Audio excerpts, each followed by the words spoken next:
sopralluogo con il consorzio del canale Lunense in occasione dell'avvio dei lavori di sistemazione dei dissesti delle sponde dei canali demaniali di Ameglia, Castelnuovo Magra, Santo Stefano di Magra e Sarzana. L'intervento, finanziato da Regione Liguria, prevede il ripristino e il consolidamento dei tratti di sponda danneggiati. Regione Liguria istituisce una task force sanitaria per affrontare il fenomeno delle dipendenze a Genova con il coordinamento della direzione socio-sanitaria di ATS.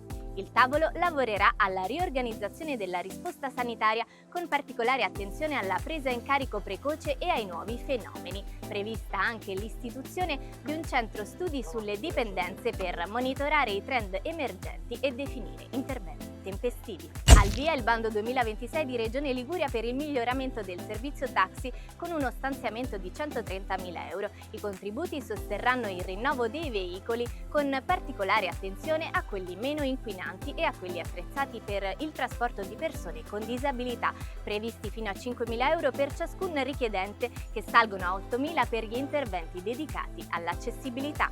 Regione Liguria apre una seconda finestra temporale per presentare domanda per 2 bandi, uno per l'insediamento dei giovani agricoltori con dotazione di quasi 5 milioni, l'altro per investimenti per la competitività per le aziende agricole con dotazione di oltre 19,5 milioni. Le domande potranno essere presentate fino al 23 settembre su agriligurianet.it. Rimanete aggiornati sui nostri canali social.